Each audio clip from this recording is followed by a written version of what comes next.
Good morning. The committee will come to order. We'll hear today from Secretary Wright, the Secretary of Energy, as we discuss the fiscal year 2026 budget for the U.S. Department of Energy. Welcome, Mr. Secretary, and thank you for meeting with us today. When we last saw you before the committee back in January, you were then President Trump's nominee to lead the Department of Energy.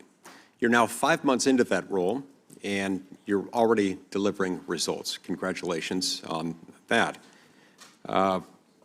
This committee has since then favorably reported 10 additional nominees, including James Danley, who was already serving as your deputy, and 9 more who still await confirmation by the full Senate. I encourage Senate leadership to move forward with those well-qualified nominees who, again, have received our favorable recommendation out of this committee, to move them forward promptly so that they can get in place and then help you implement President Trump's America First agenda.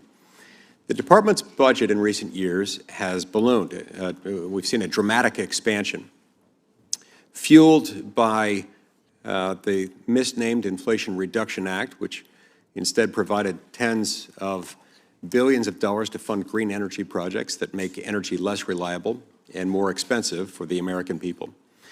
Perhaps the worst example of this, the Department of Energy's Loan Programs Office. The IRA gave it over $300 billion in new lending authority, far exceeding the traditional portfolio, and the previous administration rushed to approve nearly $100 billion of those loans in just a few months, more than twice what it had previously dispersed over the last 15 years. So I want to commend you, Mr. Secretary, for taking strong action to protect taxpayers' dollars, including by canceling nearly $4 billion in funding for worthless IRA projects that were rushed out the door hastily under dark of night between Election Day and President Trump's inauguration. Under your leadership as Secretary of Energy, DOE is back to approving LNG exports consistent with DOE precedent, with nearly 10 billion cubic feet per day's worth of export applications now green-lighted after the previous administration's unlawful pause. Your department's also addressing in meaningful ways growing grid reliability issues, crises caused by issuing numerous 202C orders to keep baseload generation online during the most stressed months, helping to avoid blackouts and keeping energy prices stable for Americans all across the country. All of this tends to set the stage for a return to the Department of Energy's proper role, that is, focusing on basic research and development in energy and science that foster innovations, strengthen energy independence, and reduce energy costs for the American people, all while assuring greater reliability. I look forward to hearing from you today, and in particular, hearing how you plan to continue strengthening oversight, discipline, and accountability within your department, and how you'll manage programs like the Loan Programs Office, the science labs, and new transmission initiatives in a way that will protect taxpayers, strengthen our energy independence, and serve the best interests of the American people. So, again, welcome, Mr. Secretary, and I'd now like to recognize Senator Heinrich, the ranking member, for his opening statement. Thank you, Chairman Lee, and welcome, Secretary Wright. Secretary Wright, we are here to discuss the FY26 budget request, and while this is our first opportunity to ask you questions, since your confirmation, it's not your first time defending this budget. Last week, you testified before the Energy and Commerce Committee, and earlier in May, you appeared before the House and Senate Energy and Waters Development Subcommittees. It's clear from those hearings that there seems to be a noticeable disconnect between what you've stated publicly and the actions taken under your leadership as Secretary of the Department of Energy. At your nomination hearing in January, I asked you if the executive branch has the authority, without Congress's approval, to withhold or terminate funding for an activity Congress approved in law. You said that you would, quote, to follow the laws and statutes of the United States of America. On May 30th, $3.7 billion in awards from the Office of Clean Energy demonstrations were canceled without notice or without justification.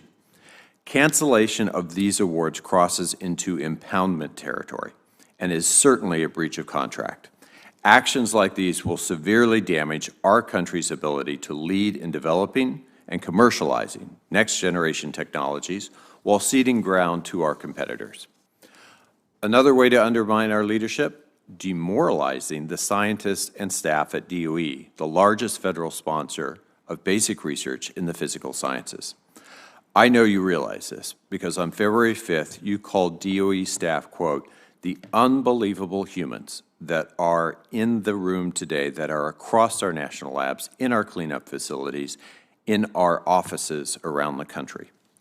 Less than a month later, however, 2,000 DOE employees, including hundreds of National Nuclear Security Administration employees responsible for safeguarding the nation's nuclear stockpile, were fired. That was unacceptable.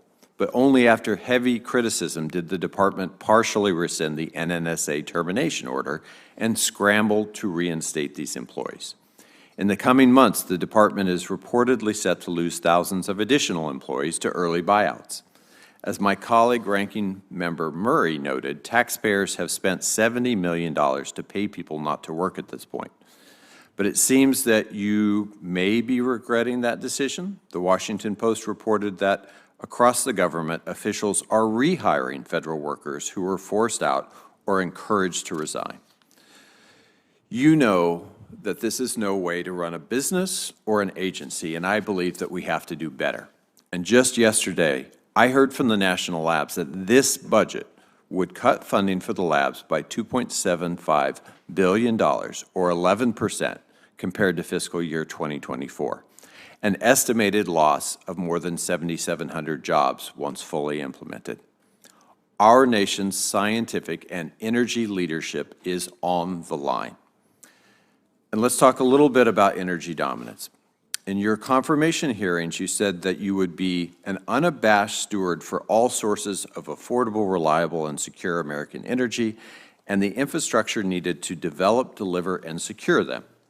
However, last week before the Energy and Commerce Committee, you said, I have never been for all of the above. And if I said it at one point in time, I misspoke. I'm against energy sources that make the energy system more expensive or less reliable. I wouldn't call that misspeaking. That's a disconnect. If you truly were against energy sources that make the energy system more expensive or less reliable, I don't believe that you'd be propping up the uneconomic J.H. Campbell coal power plant in Michigan to produce expensive and inefficient power. A new report by Energy Innovation shows that average megawatt of power generated by U.S. coal plants is 28% more expensive in 2024 compared to 2021. And that means that families spent $6.2 billion more on electricity generated by coal in 2024 than they would have just 3 years ago. As electricity demand continues to grow, we will not be able to meet the energy needs of new data centers while keeping household bills low if we prevent the growth of affordable clean energy resources. We need a true all-of-the-above strategy to adequately deliver our energy goals, and this budget fails to deliver on that. During your time as Secretary, you've also said that 10% of Americans in the last 12 months have got a utility disconnection notice, and that one of your goals was to shrink that number to zero by making energy more abundant and affordable. That is a worthy mission. And yet this budget eliminates the Weatherization Assistance Program, which saves households an average of $372 a year. You've often said that artificial intelligence is the Manhattan Project of our time, and yet this budget proposes a 14% cut to the Office of Science and a 57% cut to ARPA-E, where our major AI R&D efforts are currently underway. We cannot expect to maintain U.S. leadership in emerging technologies if we shortchange the office's programs and, most importantly, people needed to do so. Lastly, I want to raise DOE's failure to respond in a timely and substantive manner to congressional oversight requests. I have sent 4 letters on topics ranging from staff reductions to funding freezes and project cancellations. I have received 0 responses. That is unacceptable. You and I may disagree on many things, but the need to ensure that Americans have access to affordable domestic sources of energy and support our research and energy leadership should be shared goals. This budget proposal does not support those goals adequately, nor do many of the current actions at the department, and I hope we see changes. Thank you. Thank you, Senator Heinrich. Secretary Wright, you're now invited to give your opening statement. Thank you. Chairman Lee, Ranking Member Heinrich, and members of the committee, it is an honor to appear before you today as Secretary of Energy to discuss the President's fiscal year 2026 budget request for the Department of Energy. Under President Trump's leadership, our priorities for the department are clear: to achieve American energy dominance, bolster our national security, meet our Cold War legacy cleanup commitments, and unleash historic innovation, including AI, for our nation and world. We are driven by a bedrock conviction that an affordable, reliable, secure energy supply is the foundation of a strong and prosperous nation. When America leads in energy, we lead in prosperity, security, and human flourishing. We are committed to advancing our critical missions while cutting red tape, increasing efficiency, and ensuring we are better stewards of taxpayer dollars. The President's fiscal year 26 budget will ensure taxpayer resources are allocated appropriately and cost-effectively. We will invest DOE's resources in technologies and sources that support affordable, reliable, and secure energy and provide a return on investment for the American taxpayers. DOE has several tools at its disposal that can advance these emerging energy technologies, and I thank the committee for their leadership in establishing a new Energy Dominance Financing Program for DOE's Loan Program Office as part of the One Big Beautiful Bill. This will enable DOE to return to its core mission of supporting projects that are most critical to America's energy security while maintaining responsible stewardship of taxpayer dollars, something DOE failed to do in the previous administration.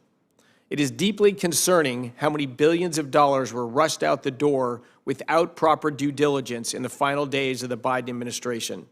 DOE is undertaking a thorough review of financial assistance that identifies waste of taxpayer dollars, protects America's national security, and advances President Trump's commitment to unleash American energy dominance. As a result, we recently announced the termination of 24 projects totaling over $3.7 billion in taxpayer-funded financial assistance. These projects failed to meet the economic, national security, or energy security standards necessary to sustain DOE's investment, and the taxpayer should not be forced to subsidize them. Instead, we're advancing a policy of energy addition, fully leveraging affordable, reliable, and secure resources that have powered our country for generations. The United States is blessed with an abundance of coal, oil, and natural gas, and our administration is committed to using them to meet growing energy needs of the American people. Every one of these resources was unleashed through our world-changing power of American innovation. Our national labs are the engine that drives research and development to expand our energy dominance. We will prioritize research that supports true technological breakthroughs and maintains America's global competitiveness. America must play a leading role in the commercialization of reliable, safe, and secure nuclear energy, and we are taking steps to accelerate innovation in this sector. DOE is working to advance the rapid deployment of next-generation nuclear technology, including small modular reactors. I'm proud to report that we've officially ended the previous administration's reckless pause on LNG export permits and have returned to regular order for reviewing and approving new permits. DOE will also work to replenish the Strategic Petroleum Reserve, a national asset that protects our security in times of crisis. And I want to thank this committee for prioritizing funding to refill the SPR in the One Big Beautiful Bill. We are advancing President Trump's pledge to lower the cost of living and expand choice by right-sizing DOE's approach to home efficiency standards and regulations. Under the President's direction, we've begun slashing more than 47 regulations as part of the largest deregulatory effort in history. These actions are projected to save the American people approximately $11 billion while restoring consumer freedom and lowering costs. The responsible stewardship and modernization of the nation's nuclear weapons systems is paramount for this administration.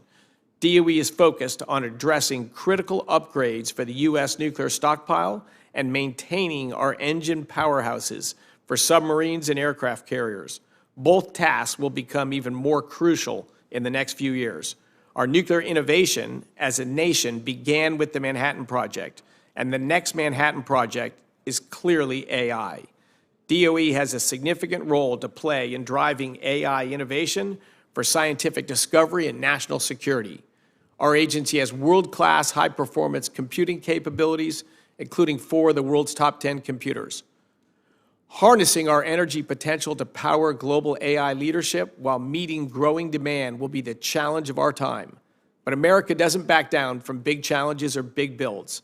As Secretary of Energy, I'm honored by the responsibility to help meet the American people's growing energy needs and lead the world in energy development.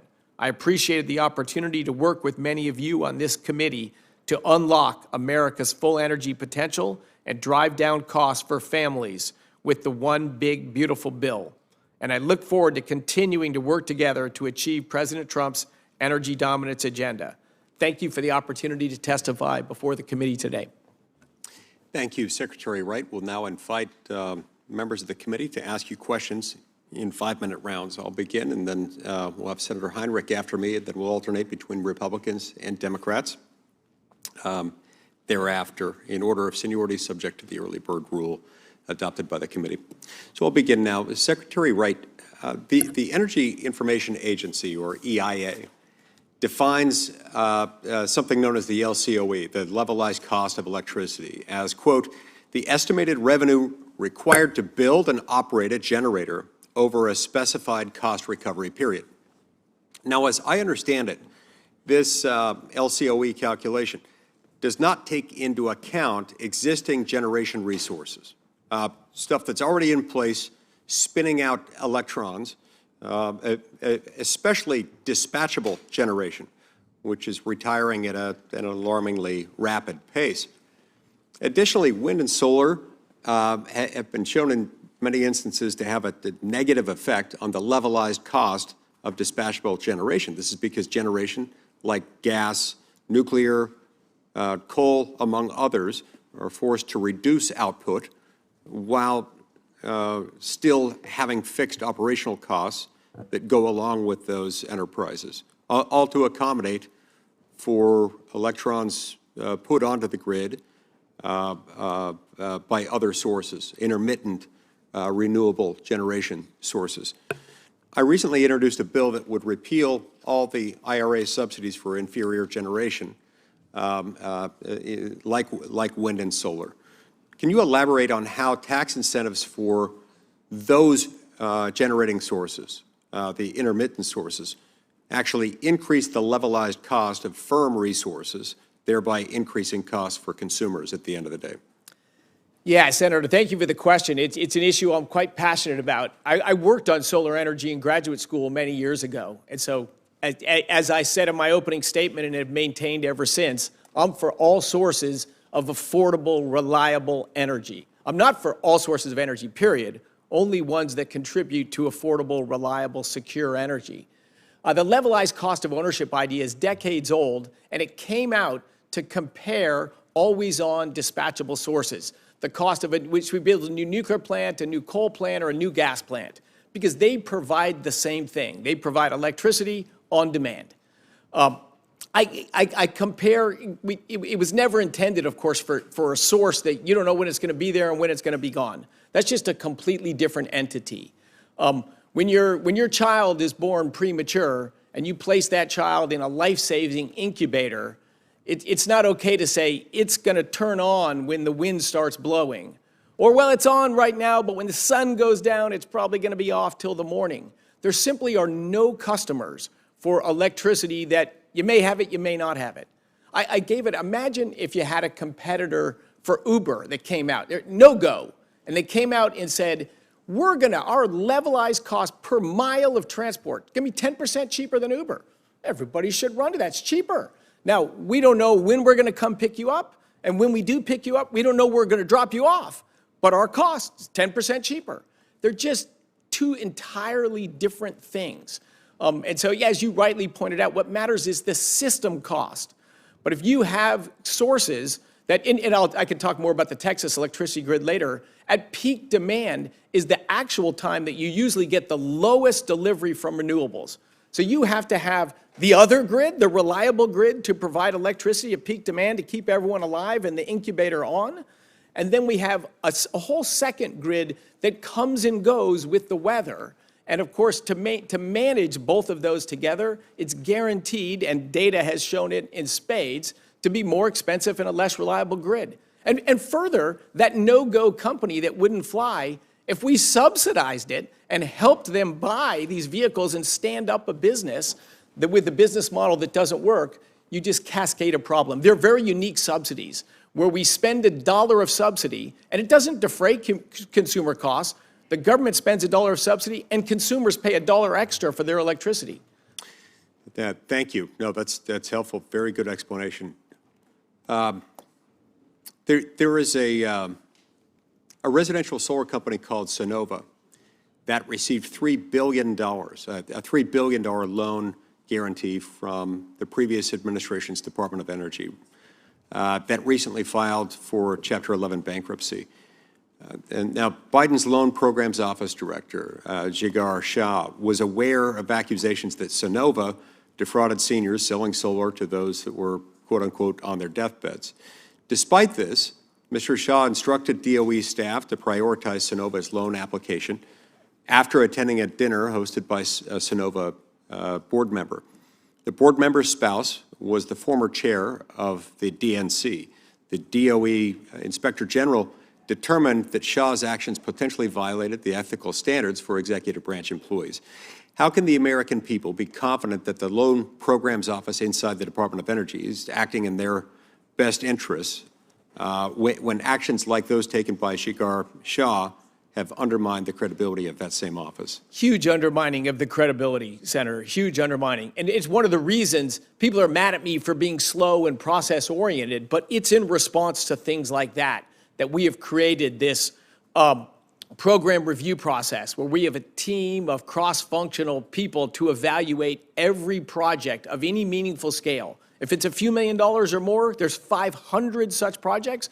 We're going to evaluate every one of them in a business-like, professional manner, not a political manner, not a self-interested manner, but a business-like manner. And so, yeah, clearly we need a very different culture at DOE, and we are working every day to build that. Wonderful. Thank you. Senator Heinrich. Secretary, first off, will you commit to responding to the letters that I've sent your office? Senator, the most efficient communication, of course, is to reach out and we can jump on the phone at any time. I know we've done that a few times. I'm happy to do that much more. My schedule is very tough, and I should respond and will respond to your letters. I'm sorry, I should not have to spend time in these hearings on this. It's a simple communication that I want something formally in writing on. I'm not telling you how to respond to it. I'm just asking you to do what every Secretary of Energy has always done and respond to my letters. Democrats, Republicans alike. You bet. You'll get a response. I appreciate that. I want to go directly to the heart of some of what you described in your Uber analogy. And first off, do you know what the sort of average price per kilowatt hour that retail customers pay across the country is according to EIA? Yeah, it's about 14 cents. I think it's 17.1 right now. I bring that up because I pay substantially less than that. I am in a utility in central New Mexico. Most people formerly know it as P&M. And I pay about 12 and change cents per kilowatt hour. And yet their generation is largely clean, mostly renewable, with batteries. And they've been able to maintain that cost profile of just over 12 cents per kilowatt hour using renewables and batteries. And I think you are absolutely correct that we should be comparing apples to apples. But today, with a little bit of storage, they're able to manage the grid with low cost and reliability with renewables. So when you paint a picture like they just turn off in the middle of the night or when the wind doesn't blow, that's not my personal experience. That's not how we're managing the grid today. Now, I want to talk a little bit about soaring power demand, because that's something that you and I both agree on. You said that soaring U.S. power demand is a train wreck waiting to happen, and that necessitates significant investments and regulatory reforms. Doubling down on unaffordable energy will not get us the energy that we need. NextEra's CEO has recently pointed out the cost per kilowatt to build a gas-fired facility has gone up from $785 back in 2022 to $2,400 today. And he also stated that retirement of every coal plant in America, if we stop that, would only get us an extra 40 gigawatts. Natural gas generation, because there's a 5 to 7 year backlog on turbines now, will likely total get us maybe 75 gigawatts by 2030. And so I don't want to get into a back and forth over different energy sources so much as just to understand, did DOE do a modeling process to determine the specific impacts of this proposed budget on both supply, energy supply, and costs? Absolutely. We have a team, in fact, that develops a model of the grid that looks at the grid by regions. And one of the comments you mentioned in your opening statement was we did issue a 202C order to keep a coal plant in southwestern Michigan open because of small reserve margins in MISO, and that plant was being retired without new capacity on the MISO grid to back it up. We were criticized for that, and 2 days later there was a blackout. Did the state of Michigan agree with that analysis? Did you consult with them? Well, we speak to the grid operators, the utility operator of that company, and had plenty of back and forth dialogue on that. I think in general, people realize this was a good move for energy. Let's go back to the modeling that was done on this budget. Can you share that modeling with us? Sure. Great. I mentioned in my opening remarks the President's budget would cut funding at our national labs by $2.75 billion. At Sandia Labs in my home state, I'm hearing from engineers on pretty much every time I go home right now that this will significantly affect the Center for Integrated and Nanotechnologies, national user facilities, research equipment, that it'll limit fusion research on reactor environments and advanced materials, and jeopardize environmental monitoring, potentially exposing DOE to fines under a consent agreement with the New Mexico Environment Department. Did DOE do analysis and ask the labs for their analysis on the impacts of this budget on their ability to do their mission work?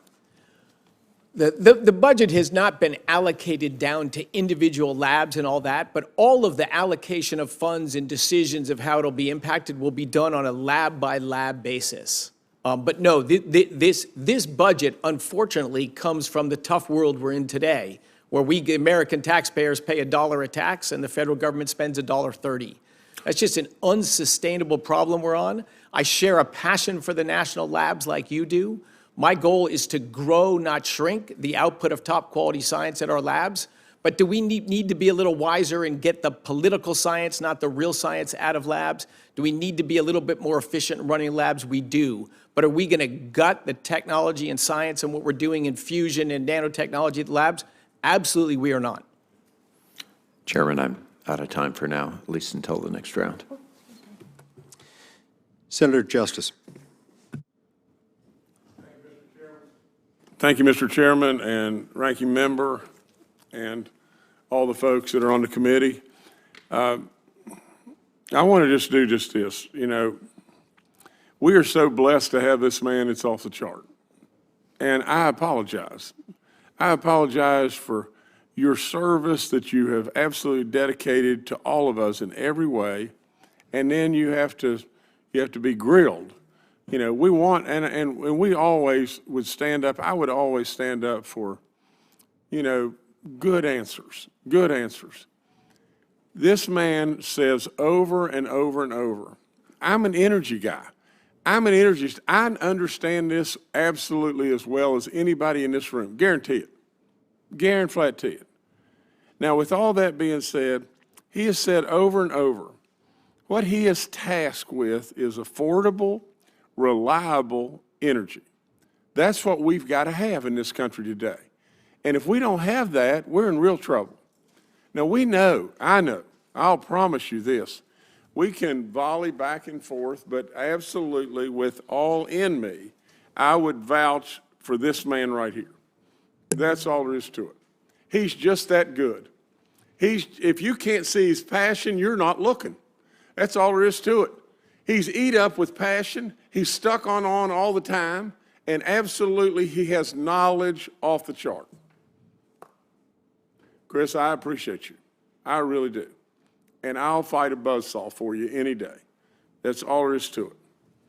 I can tell you just this, that from an energy standpoint, if we don't get our act together a year from today, a year and a half from today, we're hitting the fan. That's all there is to it. We are absolutely on a plane and we're flying right at the ground and we're going to hit the ground if we don't do something. This man can lead us. He can lead us with knowledge and his passion. He can lead us out to where we don't hit the ground. Now, with all that being said, we all know we're going to have a decision to make. How's it going to feel to make the decision? You're going to make the decision either for homes or really and truly for industry and jobs and AI and on and on and on. You're not going to be able to do both unless you've got a real leader of the band, and that's why I vouch for this man with all in me. Now, I can go on and on and on, but there was a fella, his name was Jim Billings. He ran a small seed corn company. They asked Jim Billings a long time ago to write an absolute critique of what he did because he was being bought out by a bigger company. And basically what Jim Billings did is he wrote 13 pages of a single space, and I've told you this before. And then he laid his pencil down and sat back, and then he decided to write, and he wrote, see the right man's in the right job, and they're motivated. And he put his pencil down because that's what the president does. Our president recognizes the energy situation, and the last thing I would say is just this. Tell me a time in history. Tell me a time in history that we have progressed without abundant, cheap, and now clean energy. There's nothing about this man that wants to damage our environment, our lands, our waters. He wants to lead us. And I truly believe our president wants to do the same thing. Mr. Chairman, I'm done. Thank you so much. Senator Cantwell. Thank you, Mr. Chairman. Mr. Secretary, good to see you. We had a chance to say hello earlier. I invited you again to the Tri-Cities. You said you think you're coming sometime soon, this summer or fall, so we look forward to seeing you there and being with you. The Hanford budget and the tri-party agreement, there have been cuts to the Hanford office, lost 94 people out of their 308 Department of Energy workforce. These are managers. There's various issues with the budget request. So how do you plan to meet the tri-party agreement with the budget and workforce depletions? Yeah, a huge part of the effort at the department the first few months has been to right-size the department, which is to look at how do we do things today and what's a more efficient way to do that. The department headcount grew well over 20% over the last 4 years, and I would say no evidence that it was more productive at the end of those 4 years. So again, As a businessman, except for during COVID, I never laid anyone off in my entire career. So I don't take the personnel decisions lightly. In fact, I take them very heavily.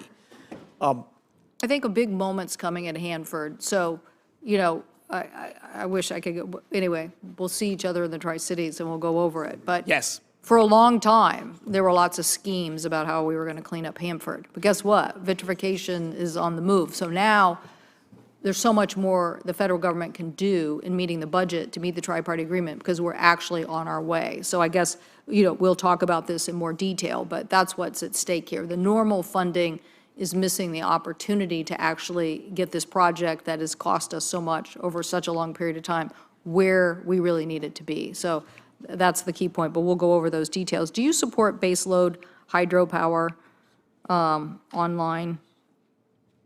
Absolutely. Hydro's been a great resource for this country.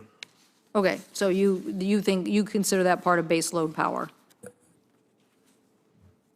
We have Senator Murkowski and I have a bill basically giving tax credits at very low cost just to help keep the efficiency of the hydro system. As we look at all the challenges we face with new power demands, making that system as efficient as possible is really critical, and we consider that baseload power. So I'm just asking, maybe you can look at the Murkowski-Cantwell bill. Yeah, I would view it as baseload power, and to the extent that we can repower and increase the yield from existing hydro assets. That's exactly what we're talking about. They are quite beneficial to our electricity grid. Thank you. They're beneficial in a lot of ways, but definitely to the grid, so thank you for that. Do you support eliminating 45V? Maybe this was asked by my colleague while I was gone, but 45V hydrogen production tax credit was proposed to be eliminated. Do you support that, or where are you on this hydrogen tax credit? The government record in picking winners and losers and subsidizing in energy is a very poor one. So my default position is the less government involvement on the scales of energy sources, the better.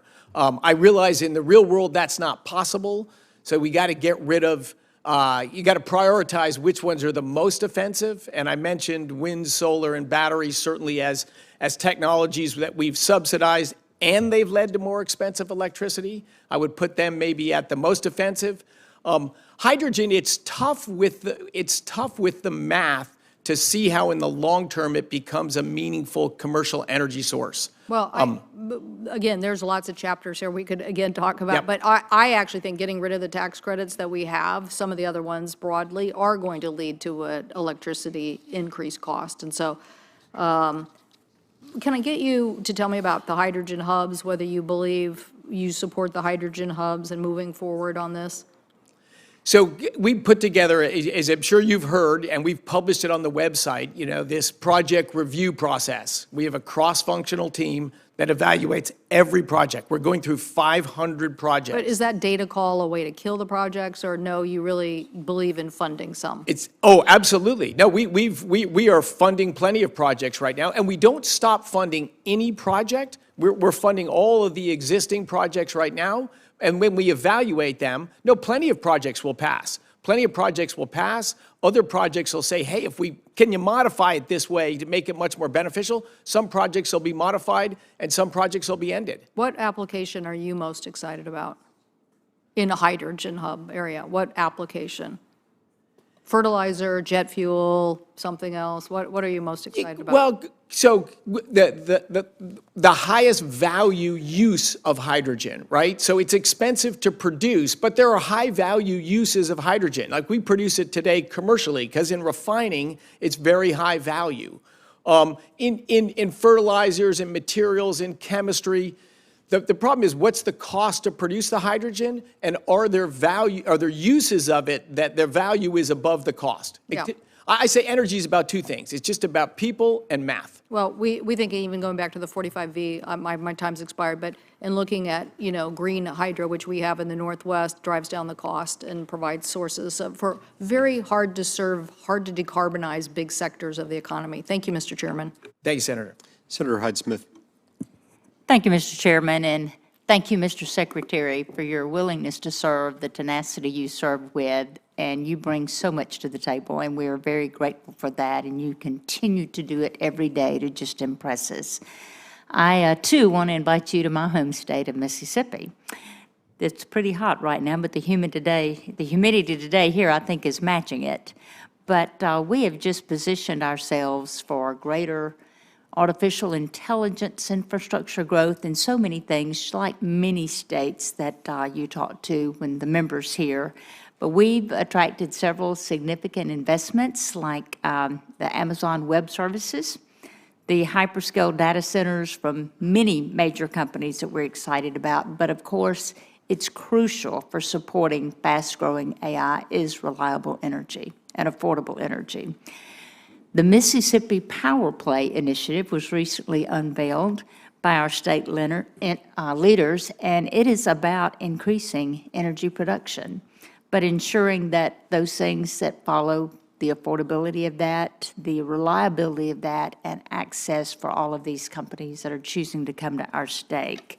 But we are uniquely positioned to use underground salt caverns that for energy storage to enhance the grid reliability in high peak seasons. We're fortunate to have that. But moreover, the state established an artificial intelligence regulation task force to guide the state as so many new technologies come on board, as the AI demand proactively comes addressing all of these issues. The state has really stepped up in our state leadership for doing that, with the stakeholders' collaboration and the workforce training that's going to take place for the programs to support all of these initiatives. So we're really excited about this in Mississippi. But you would see firsthand that we're working to shape America's path forward in energy independence and AI dominance, and aligning perfectly with our national security and our economic growth goals and the potentials that are there. So I believe your insights is going to greatly benefit this country, going to greatly benefit Mississippi on our efforts to strengthen this, and honored that you're at the helm. In your testimony, you mentioned reorganizing divisions within the Energy Department, including refocusing the Office of Fossil Energy on its original mission of supporting fossil energy production. Thank you. Will you discuss how the department plans to strengthen this mission and find innovative ways to help achieve the President's goal of energy independence through the reorganization of the Office of Fossil Energy? Yes, thank you. So it's actually one of our smaller budgets, the Office of Fossil Energy, even though it's over 80% of American energy. When I was born, it was sort of mid-80%. It's mid-80% today. So it's the dominant source of energy in the United States and the world, but it's been a commercial success for a long time. Doesn't need a lot of involvement from the department, except for permitting, getting out of the way, issuing LNG permits so you can build infrastructure. But we do have some money to invest in next generation technology. So there is some research funding in the fossil energy. The part that was removed was several $100 million that was focused on reducing greenhouse gases. I've written about climate change for 20 years, so it's a very real thing. But funding things that take a ton of carbon out of the atmosphere at a several $100 cost. And if you look at what's the benefit from reducing that ton of carbon, that's this so-called social cost of carbon, which is very hard to calculate. But the previous administration went through torturous math of almost no discount rate and assumed that agricultural productivity declines despite the 50-year upward trend, that people won't get air conditioning as the planet gets a little warmer. They did all sorts of just craziest. They use a climate scenario that's been widely dismissed as completely implausible, called RCP 8.5, and they stretched it up to $100 for the social cost of a ton of carbon. So if that's the negative impact, should we spend $300 to reduce a cost that maybe is $100? That's a stretch. A more credible estimate maybe is $10 or $20. And then America's only 4% of the global population. So should we spend $300 to save a quarter? That's, clearly that math just doesn't add up. the department will continue to support technologies to maybe find better ways to reduce greenhouse gas emissions. It is a real issue, but we should be credible about it and not just throwing money out of it, because it's expensive. And for a coal plant, for example, to do sequestration, basically you lose a third of the power out of the plant to inject the CO2 underground. So as you and I, when we first connected, we're about common sense. Things that make sense. If we can spend $1 and get $2 of benefit, we'll do that every day and on Sundays too. But we want to critically look at things. Is this making our country better? Is this making our world better or not? Thank you, Senator. Thank you. Your approach is very refreshing. Thank you, Mr. Chairman. Senator Hickenlooper. Thank you, Mr. Chair. Thank you, Mr. Secretary, for taking the time and your public service on this. I want to go into a little bit of the issues around climate change again and the cost per carbon, because I think they are widely debated. A lot of criticism that the costs aren't significant. I have that liability that I actually studied this stuff way back, and I got my master's in Earth and Environmental Science, as we discussed, in 1979 when we called it the greenhouse effect. But it is a little unnerving as I went through my geology years, all through the 80s, that much of what was predicted then, that I was skeptical about, has come true. And it's extreme weather, the droughts specifically in the western United States and southwestern United States were widely predicted back then. And we look at the costs there. So I think when we look at the value of carbon, we have to begin assessing some of these issues. In places in California and Florida, people can't get home insurance, right? In Florida, from 2023 alone, there was a 90% increase in what people had to spend to get their homes insured. Miami was 322% in 2024. Tampa, 213%. You look in California, and I'm sure my colleague here will go into this even more. Only 31%, by one measure, only 31% of residents still have insurance. They can't get insurance. So this is the result of either these extreme weather events of rain, these rivers in the sky, or it's wildfires. In each case, how do you reconcile, if you begin looking at those costs, the benefit that you get from renewables and clean energy, if eventually we're going to have to address climate change one way or the other? If this is continuing to grow at the level it is, we're going to have to address it somehow. So, Senator, I always appreciate your thoughtful approach to all of these issues, that interplay between energy and climate change. And so, yeah, many pieces there. And as you and I have talked, the world has been decarbonizing on the way we produce energy for about 200 years. Going from wood to coal to oil to natural gas. Nuclear probably is going to be the biggest growing energy source sometime in the future. Today it's natural gas, but we've moved down that lower carbon intensity ladder. And I think eventually we'll get to probably a carbon neutral energy system, but it's likely generations from now. And so we've tried to accelerate that. You mentioned it. Globally, the world has spent, depends how you count it, somewhere between $3 and $10 trillion on wind, solar, and batteries. And last year is the first year they passed 3% of global primary energy. So it's been a very expensive, it's been an energy resource maybe intended for decarbonization. We've made great investments in it. We don't argue that. We made, yeah. The world made great investments, and we've seen the price come down dramatically. We've seen the price per unit of electricity from them come down, but everywhere they've had meaningful penetration, they've led to more expensive electricity. Well, would you say in Texas, you look at Texas has more than 80%, has 80% more wind and solar than any other state in the country, and yet when you look at it, they have among the very lowest, cost of electricity to a home. They have the most expensive electricity of the southern states.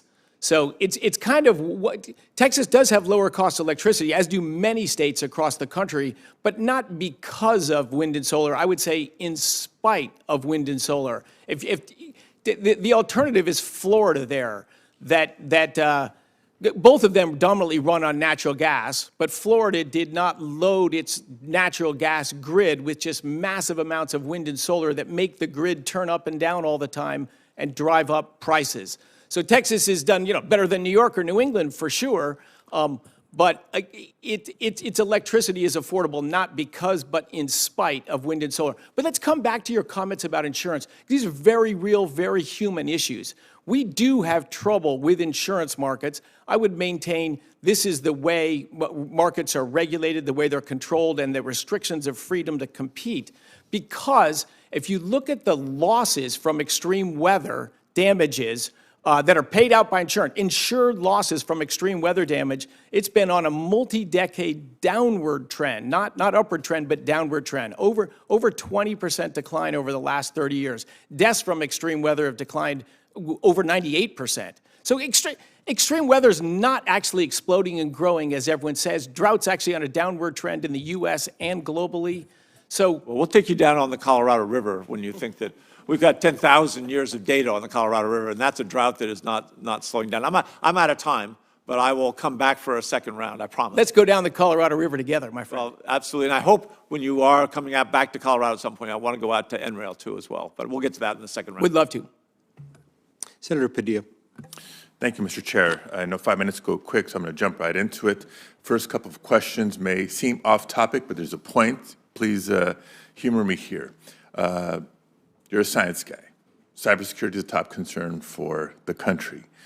Should we be embracing policies to ensure people's privacy or security, or should we be trying to do both? Both. Thank you. We love our freedoms in America. Should we be pursuing policy that ensure public safety or protect civil liberties, or should we strive to do both? Both. I suggest this because for all the talk that I'm hearing about the need to prioritize affordable, reliable energy, I agree. We also need to be advancing clean energy for the sake of the grid, for the sake of environmental protection, for the sake of public health. We don't have to choose between the two. They're not mutually exclusive. We should be striving to do both. That's my position. Do you agree or disagree? I would agree. Thank you very much. Now, a couple of things also to correct the record or to comment on some of the statements you made at the outset, where you made suggestions that some of the funds released at the tail end of the Biden administration were rushed out at the last minute without appropriate due diligence and review. My experience, our office's experience, that it came out at the tail end of the Biden administration because of the due diligence and review that took place. We had been anxious and pushing the administration for years to move on some of these projects. So I just wanted to note that different point of view. Second, your comment about oil and gas resources in America. You seem to have left out the potential and positive contributions of solar and wind and geothermal. You painted a picture of intermittency being a challenge. I point to the experience and quantifiable progress made in California when you integrate battery storage into grid reliability and affordability. So that being said, let me jump back to the key topic of today's hearing, and I'll go back to several of the statements you made during your confirmation hearing. Your statements, Mr. Secretary. You said there was 3 priorities you had. The first was to unleash American energy at home and abroad to restore energy dominance. However, the budget request proposes a 74% reduction in the Office of Energy Efficiency and Renewable Energy. It zeroes out wind and solar energy technology offices. And it also zeroes out the Office of Clean Energy Demonstrations, which was authorized by the bipartisan infrastructure law. Solar was the fastest growing energy source in the world last year. So how does completely eliminating the Solar Energy Technologies Office advance America's leadership? So solar wasn't close to the fastest growing energy source in the world last year. That's installed capacity, not energy produced, that data. And 1 year is a tricky data thing. Solar is growing fast. I've worked in solar. I'm in favor of solar. And so we've way over invested resources in hoping wind and solar will will magically transform into something they're not. But solar will continue to grow for sure. All I've advocated is we should subsidize it cutting less. you off, but our data suggests otherwise, and we'll certainly follow up with questions for the Yes. record and beyond. The second priority you identified in your confirmation hearing was we must lead the world in innovation and technology breakthroughs. I counter that with your budget request, which includes a 14% cut to the Office of Science, a 57% cut to ARPA-E. Again, there seems to be a disconnect between what you say are priorities and your budget requests. It's already been raised that these reductions would also lead to staff reductions in national labs, which we've recognized. You're on the record. These are premier research institutions. When you came to California, you reaffirmed your commitment to the national labs, and you said that they were important to maintain and secure, quote, competitive advantage and security. So unless I got that wrong, how do you expect the United States to lead the world when your budget proposal seeks to decimate our research and development capabilities? It does hurt me to cut spending in science. Then don't do it. Share that passion with you. Then don't Share do that it. passion with you. Then don't even propose it. Lastly, and I know my time is nearly up, your third stated priority was to, quote, build things in America again and remove barriers to progress. However, in May, the Department of Energy announced cancellation of 24 projects totaling $3.7 billion in investments under the industrial demonstrations programs. Now, these funds were intended to support unprecedented innovation in cement, glass, chemicals, and iron industries, I think, core for the future growth of infrastructure in America. And it's not just because $1 billion of the public and private dollars are in California and the thousands of jobs related, but how does canceling industrial grants that lead to more industrial jobs further the goal of building things in America again? Because an evaluation showed that the projects at the end were not viable. There's no point in building a bridge to nowhere. If you make a factory make a product 25% more expensive, but customers won't pay 25%, Well, the projects where's that are the being win? cut are more than just viable. I would argue they are critical, and we'll be following up with you and, again, hope for the responses as Senator Heinrich has emphasized. Thank you very much. Thank you, Mr. Chair. Thank you, Senator. Senator Daines. Secretary Wright, it's great to have you back here. Last week, the EPA announced they've started the process to roll back President Biden's anti-energy rules, including MATS and Clean Power Plan 2.0. The Biden administration specifically targeted Colstrip there in Montana with these rules with the express intention of closing it down for good. Mr. Secretary, as you know, this would have been devastating for Montana jobs, devastating for grid reliability and energy production in the region at a time when we need more energy. It is vital we continue to expand energy production, not shut it down or replace it.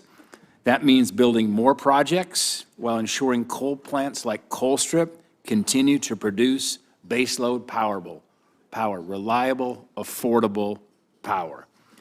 My question, Secretary Wright, is as EPA and other agencies work to rescind and rewrite rules, will you weigh in to ensure that grid reliability, energy affordability, and baseload power are top of mind for rules that are affecting power generation? Absolutely, yes, Senator. I'm passionate about that. In fact, I've testified in Congress multiple times before I got my new job on just that issue, that when regulations pursue a narrow agenda and they don't consider the broader impacts of what they're doing, they can be destructive on our country and on our people. And yeah, I'm very passionate about those topics. Secretary Wright, thank you. And I will tell you, thank you. We truly have a subject matter expert on energy in yourself and your experience as a scientist, as a leader, and somebody who's not an ideologue, who's very pragmatic in trying to solve these important challenges facing our country as it relates to energy and the constraints we face today.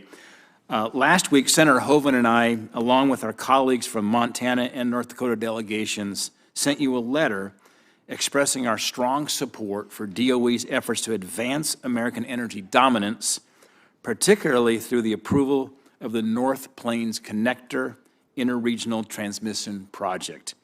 As you know, the department's GRIP program awarded a $700 million grant to the Montana Department of Commerce for this critical project. When completed, this North Plains connector would extend a 420-mile high-voltage transmission line capable of carrying up to 525 kilovolts of electricity between eastern Montana and western North Dakota. Right now, Montana exports the majority of its electricity, including from Colstrip. We go west to states like Oregon and Washington.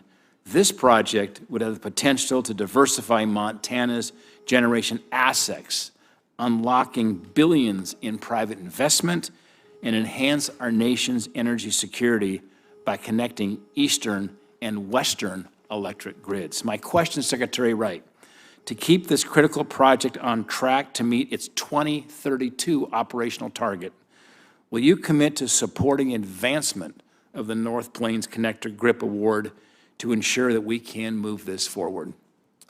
So, Senator, thanks for that impassioned layout of that project. I'm quite familiar with the project. I've met with the developers of the project as well. Of course, it's very, very logical, connecting two separate grids together to allow flows back and forth. It's a very encouraging project. We are committed to following this project review process where a crew of people evaluate, not political, not biased for this or that, just look at the math, look at the numbers, and is this thing viable and beneficial for America? Yes, no, or it's adjustable, it's modifiable. So we haven't finished that on that project yet, but I think you make a strong case for the project, and interconnections between grids is certainly something the United States needs more of. Thank you, Mr. Secretary. My last questions and points here regarding the small refinery exemption. Last week, the EPA released their renewable fuel obligations, which will put significant pressure on Montana's small refineries. Unfortunately, the Biden administration never issued small refinery exemptions, and the refineries in Montana suffered.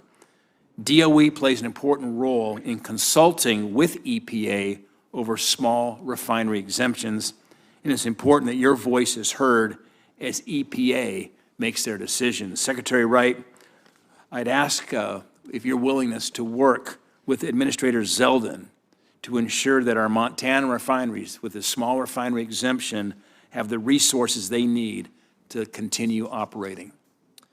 Yes, indeed, Senator. I said earlier, I think the government involvement in energy has a bad historical track record. You raise another example where, maybe sounded like a reasonable idea, became a blunt tool that says, thou must do this.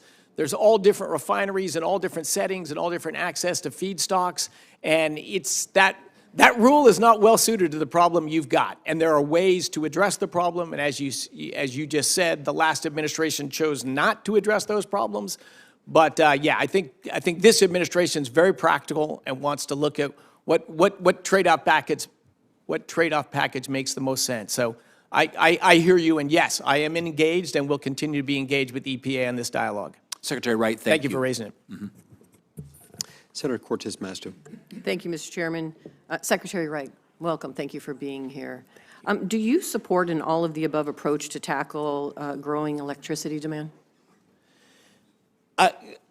I've always said in the past that I don't support all of the above because that's political. I'll support your thing if you support my thing. I think energy is the infrastructure for life and humanity, and to me, energy is about two things. It's about people, humans, and math. And so I support Humans and math. So let me ask you this. Yes. Because we are in agreement on geothermal, and I have to thank Senator Murkowski and Senator Coons. Yesterday, we had a great conversation about geothermal, and it is in your fiscal year budget, which is fantastic. You know why it's fantastic? Because we have a lot of geothermal in Nevada, but there's not a lot of geothermal in the rest of the country. It's in a lot of the West, it's in Alaska, not necessarily in the rest of the country. And I believe that all of the above energy approach is necessary for the states to decide what their energy portfolio will be based on their geology, geography, and what they have abundance of. It's not political, but it gives the states that choice. And one choice we have in Nevada, along with geothermal, is solar. And so my question for you is, why did, in the fiscal year budget, Why did you zero out funds for solar energy and renewable grid integration, which is necessary for many states who are already investing in it, and it's necessary for their energy portfolio? So the EERE office had a huge reduction in its budget, but it didn't go away. And things like OSED and GRIP got folded into EERE. So these things aren't going away, but there is a dramatic reduction in focus. By far the biggest energy expenditure line. Why solar? What? Why solar? Just because of the relative overinvestment in it. We spent 4 times as much in EERE than in hydrocarbons in the last administration, and one provides 3% of American energy, and one provides 80+% of American So I don't energy. have much time, I'm going to jump to the next one, but oil and gas have had subsidies for decades, and they will continue to have subsidies for decades. So I don't understand the political decisions this administration has made, because I think that's the politics that's happening here. You're favoring one type of energy over another. But let me jump to my next question, because I appreciate you being here, so thank you. On May 23rd, President Trump invoked the Defense Production Act by issuing a waiver for critical minerals. I support it. We need to have critical minerals here. We need to have energy independence. Critical minerals are key for that. But 1 week later, DOE canceled 24 projects, including one in Nevada, that's using innovative solutions to create the country's only all-domestic source of alumina. Now, I assume you're aware that the U.S. is import reliant on alumina, as we produce less than 1/6 of the aluminum we consume. And I'm sure you're also aware that China currently dominates global production, accounting for roughly 60% of the global alumina supply chain. So please explain to me how you're making a decision when you identify critical minerals that are necessary, but that at the same time, you're taking away the essential funding for this country to be independent when it comes to these critical minerals. Why did you cancel those 24 projects, including that one in Nevada? So thanks for the passion on that. I am pro-solar and pro critical minerals as well. So it really just comes down to the devil's in the details. We review every project. We're going through over 500 of them just to say, is this project at the end of the day going to lead to a positive outcome? But what legal precedent did you and the department utilize to roll back congressionally approved funds for this enacted program and those 24 programs? They were already enacted. Congress approved them. They were already approved by the last administration. So what legal authority did you have to come back and terminate those? Oh, all of the contracts, just like in business, all of the contracts have cancellation clauses, and we are in dialogue with every one of those parties. Some of these projects can be fixed to make them more viable, and a lot of these projects will be approved So is and this go on. one that you will be looking at, that critical mineral for alumina, which we need in this country to be energy independent? Are you willing to look at that project and renew it? We're willing to look at all of them. We're in dialogues today with 8 of the projects that were preliminarily So canceled. can I get a that were commitment announced. that you'll look at the Nevada projects as well, that you defunded because they are critical mineral mining and extraction and the production that we need to bring back to the state? Will you work with me for those Nevada projects? Absolutely, we will look at those projects, and absolutely we want to bring back mining to this country. Thank you. Senator Murkowski. Thank you, Mr. Chairman. Mr. Secretary, welcome, and thank you for coming to Alaska a couple of weeks ago. The time that you spent there, along with Secretary Burgum, Administrator Zeldin, really deeply appreciated. I know you had the opportunity to go up north, get a little fresh air, but really have a chance to engage with so many that are doing amazing things in the energy space. And I really appreciated the comments that you had made at the Sunday roundtable, if you will. You had an observation about energy in Alaska that I thought that was really telling. You noted that there's the big things where we are able to take our energy assets for export to help our friends and allies. That second tier, which is that energy that is going to allow us as Alaskans to have more affordable, accessible energy for our own use. And then a recognition that in certain parts of the state, things just look different. And I think the words that you used was something like, energy or power generation is going to look different in different places, and a recognition that when it comes to some some of the smaller scale things, we just have to allow ourselves to have some flexibility and some creativity. So I love the way you had captured that, and I just thank you for that. First question, super easy. Are we going to build an Alaska LNG pipeline? Yes. Okay, there we go. Innovation. I could really delve into the gas line, but I'm going to move on to some of the other things that relate to the budget. I had an opportunity on that Sunday to visit with 7 or so of the national lab directors. It was great conversation. I really appreciated it. And we talked about some of the contributions that we're seeing out of our national labs. NREL specifically has been working with our cold climate housing center, just some great innovative technologies. So just a direct question to you on the assets, the resources that we're directing to sustain our national labs' ability to really coordinate directly with communities, the ability to offer technical assistance.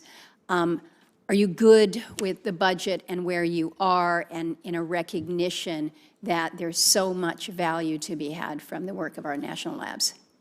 Oh, I love the national labs. They've delivered tremendous value to us throughout their history, and they will in the future as well. I'm actually very open to expanding the lab budget back a little bit from where the current proposal is. I've been voicing that. AI is moving very fast right now. Quantum computing is about to arrive, and fusion energy, a thing I worked on in my youth, is going to come to pass. And this is a time, I think, to lean in as much as we can on these large scientific efforts. And so I am keen, actually, to grow the budget for our national labs in those key areas of AI. I'll look forward to working with you on that. I think the contributions that we get are so important. And as you say, things are just moving at breakneck speed. So how we keep up with all of this. One of the concerns that I heard, in addition to budget, was also the impact that they have seen with some of the reduction in forces, and just, the people that are doing really extraordinary things that may move on, maybe not the easiest to replace. So know that I am just very, very cognizant of that. I want to ask a question about the Tribal Energy Loan Guarantee Program. As you know, I'm chairman of the Senate Committee on Indian Affairs. The budget is proposing a significant reduction in the Tribal Energy Loan Guarantee Program. I know this is not just for me, my colleague here from North Dakota, there's so much potential, I think we recognize, on tribal lands still remaining undeveloped. I guess I'd ask for your thoughts on how we can be doing better. If you don't think it's within the construct of the Tribal Energy Loan Guarantee, how is it that we can be more helpful, working in partnership to address some of the exorbitantly high energy prices that we see in our tribal lands? Thank you for your passion on this issue. I share it, as you know. Yeah. So in the history of the tribal thing, I think it's made one loan. That is it. It's been in very 2 or 3 years. disappointing. So it's like, hey, we have a whole office and it's got one thing to loan. So I would say that's like a reorg, but it is not a pulling back. I would love to do more projects in tribal areas and remote areas. So I wouldn't read, an office that's not doing anything being folded into something else as a change in commitment or change in interest in that area. In fact, some of the best meetings I had in Alaska were from some of your colleagues up there that are working on energy in remote Alaskan villages. And as you know so well, it's just so different, right? If I critique wind and solar and their impact on the larger scale here. They're competing against natural gas that on a oil barrel equivalent price is $20. $20 a barrel energy cost for pipeline natural gas. In Alaska, they're competing with $10+ diesel, which is $400, 20 times more expensive base energy. If you can put solar or wind or micro hydro on a grid there, you can shrink your diesel costs, extend the time between refueling and shipping. So yes, as you and I have both said so many times, there are different energy answers in different settings at all times. I'm a people in math. And one of the problems I think we've made the least progress on is affordable energy in remote communities. We got great work to do together, and I look forward to exploring more with you on that. Thank you, Mr. Chairman. Senator Wyden. Thank you very much, Mr. Chairman. Mr. Secretary, good to have a chance to talk with you this morning. When you came up to the office, we discussed the Clean Energy Tax Incentives Law that I wrote in the Finance Committee. As you know, it is technology neutral, no mandates, voluntary incentives. Now, I understand that there was some discussion earlier, I had to be somewhere else, but there was some discussion earlier about renewables in Florida and matters like that. I wanted to run by you something that the CEO for the utility in Florida, actually the utility that covers Mar-a-Lago, said the other day, and get your reaction, because maybe it can help us make some progress here. The CEO said, I'm a CEO who has gas plant holdings. I believe deeply in natural gas. I also believe, because we have such a need for energy now, and we have to deal with AI and many of the concerns that we're talking about. He said, I need electrons from any place on the planet where I can get them. I just need electrons. And that certainly woke everybody up. That kind of drives it home. And people said, well, what about renewables? And he said, I have got to have electrons from the renewable sector. It's urgent. I won't be able to meet the growth and the AI needs. So why can't we just say, we got this economic emergency, and we're going to get the electrons from everywhere? Now, I know about the comments you and others have made about intermittent uses and the like. That's why we've got batteries to help with that. But the more important issue is when a gas executive who says he believes in gas, not somebody who's walking away, he says he believes in gas, but that the problem is so serious today in terms of having energy, he wants to get his electrons from anywhere he can get them. Why can't we get renewables to him?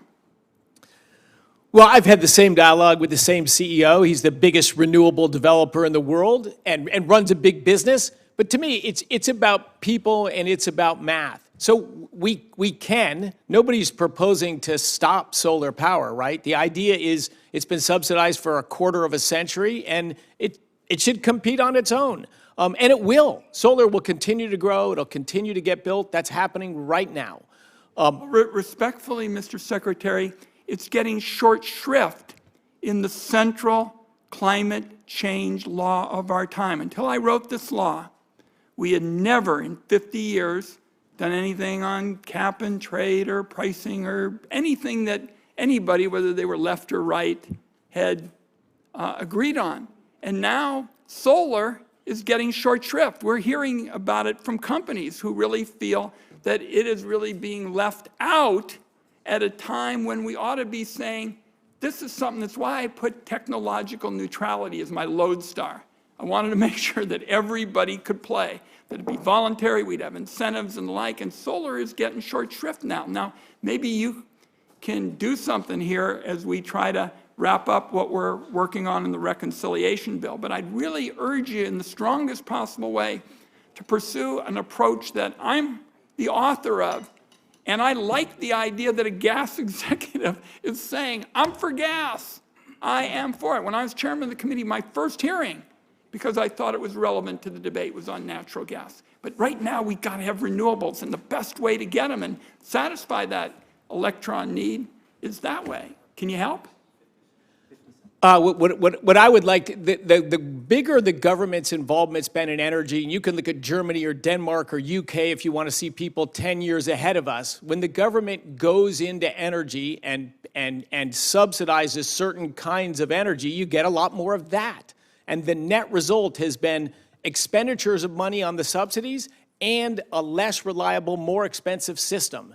And that doesn't, nobody wins from that. The only people that win are the people collecting the subsidies, the businessmen who get paid to develop stuff. My time is going to expire. But the fact is, this is written so that everybody can be part of a marketplace. It doesn't give a preference to somebody. It says technological neutrality. I hope you'll think it over. Thank you, Mr. Chairman. Thank you, Senator. Senator Barrasso. Thanks, Mr. Chairman. Thank you very much, Mr. Secretary. I appreciate you being here. Over the last few years, I believe Congress irresponsibly saddled you, the department, with 71 new programs overseeing hundreds of billions of taxpayer dollars, and I think that the situation is fraught with waste, fraud, and abuse. And it left the department, your department now, without a clear direction. So can you talk a little bit about how you're getting the Department of Energy back in a focused direction with regard to your overall mission? Yeah, I would say the simplest thing is treating it like a business. Yeah, we're not, I've been writing on energy for 20 years. I never infused it with politics.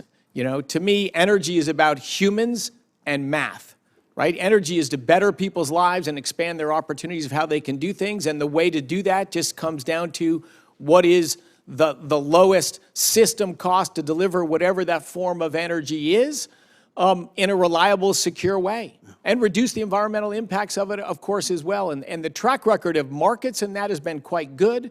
But the government getting in and through our department shoveling out more than $100 billion, most of it rushed between Election Day and inauguration. I mentioned before the numbers on LPO.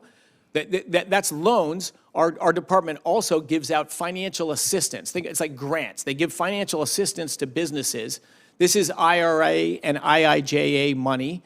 Those laws passed in '22. In the full year 23, a little over $8 billion of assistance grants were given out in the full year of 2023, $26 billion after Election Day and before inauguration. And so what we have done is created, and maybe frustratingly slow to some people, but we have not been lazy. We have put together a committee of cross-functional people that are going to evaluate every project, you know, on is it technically viable? Is the engineering done? Is it financially viable? At the end of the day, is it going to be a bridge to nowhere, or is it going to be a business where customers are going to pay for the product and it's going to go on? And look, projects that we've evaluated have passed, and they're continuing to fund. Projects we've engaged with the other party, and we've modified them, so it's a positive for the American taxpayers. And a lot of projects have not passed because we're just paying someone to build something more expensive than people are willing to buy today, and nobody wins from that. Yeah. And I want to restore confidence in our department again. You know, we're professionals that are here to work for the American people, not for our own interests, not for any politically favored, you know, technology here or there. We just want to make the American energy system better. But that means people and process and accountability. You know, you made, Congress has made key investments in nuclear innovation, and you're an expert in the area. These investments include the Nuclear Fuel Security Act to strengthen our fuel supply chain and the Advanced Reactor Demonstration Program to move advanced reactors forward. Can you speak about those plans in the program? Yeah, there's lots. And in fact, I have a new one today. Maybe we will announce today a new solicitation that we would like to get 3 new small modular reactors, critical, meaning producing power, by July 4 of next year at the Idaho National Lab in our containment facility that can sort of speed up ideas that are ready to go. Let's get them on the ground and test them and prove them. Because, look, the Americans invented the nuclear power industry. We came out and built 100+ plants rapidly. Then we created an NRC and stopped. And we haven't done much for 30 or 40 years. You and I and many others really want to get that nuclear ball rolling again. We're working with companies to get domestic fuel enrichment going in the United States again, another just critical problem. Congress rightfully passed a bill saying we shouldn't be importing Russian uranium. Well, I don't want to import Russian uranium either, but we got to get it from somewhere. We've got to enrich uranium in the United States by American companies and ramp that up. But those are the kind of things we're working on. But there's a bunch of great, innovative companies with a lot of private capital behind them. It's private capital that's going to drive this, but we're going to help in every way we can. Thank you, Mr. And finally, we were together when the president signed his coal executive orders.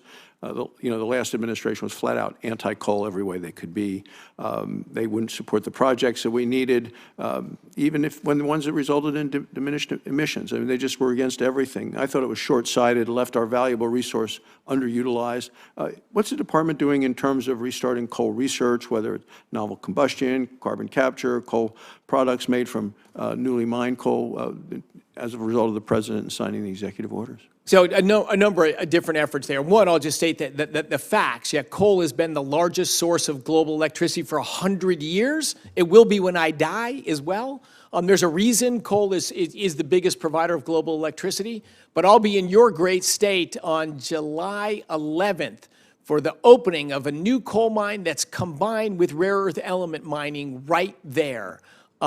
And that, to me, is incredibly exciting. And maybe the biggest thing I've been involved in with coal right now is we need all this extra power everyone's talking about for AI, and we need to win the AI race. The first thing is stop digging the hole. So we've got to stop closing all these coal plants with tons of useful life left in them. I look forward to being with you on July 11th in Wyoming. Thanks, Mr. Secretary. Thank you, Senator. Mr. Chairman. Senator King. Thank you, Mr. Chairman. Mr. Secretary, good to see you again. Thank you. I want to talk about the grid, because we all know that there's going to be a tremendous expansion of demand for electricity over the next 10, 20, 30 years. And that's going to require significant attention to the grid.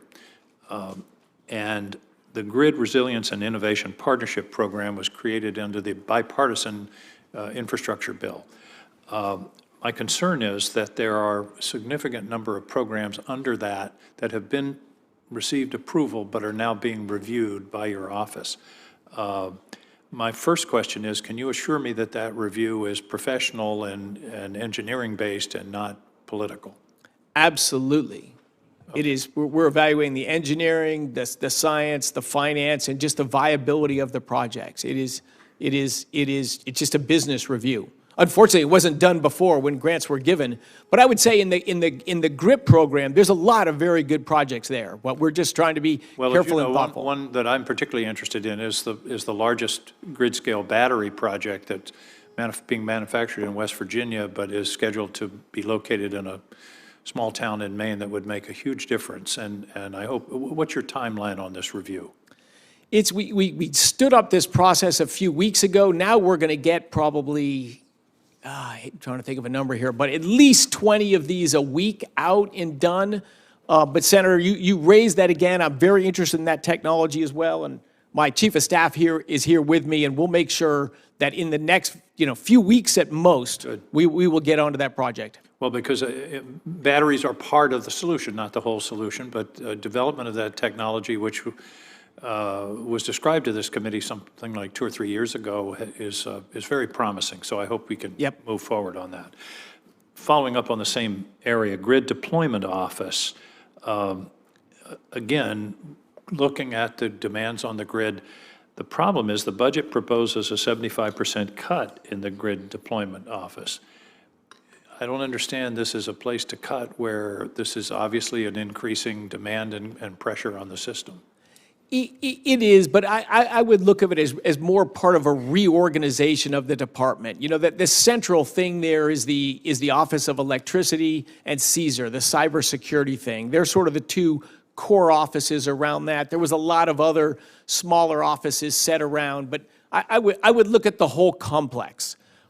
So your Office of Electricity is all about the grid. So Grid Deployment Office was, it's got grid in the name, but it's really just a sub-office. As long as the resources going to strengthening the grid are not diminished. If you're talking about diminishing some other program, that's one thing. But again, one of the things I've noticed just in my career in energy is it used to be that the principal part of your electric bill was the cost of energy.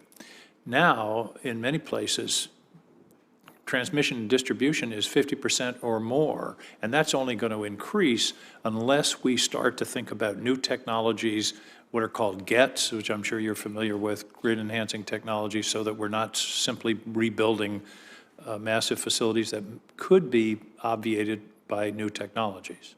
Oh, I agree so much, Senator. You know, like 10 years ago, I'm like, we just got to build more transmission lines. We got to build our infrastructure. It turns out it's so hard to environmentally get approval to build anything. But as you just said, You can reconductor. Exactly. We can reconductor. We can do dynamic land rating, even with our existing things. There's so much upside in the grid.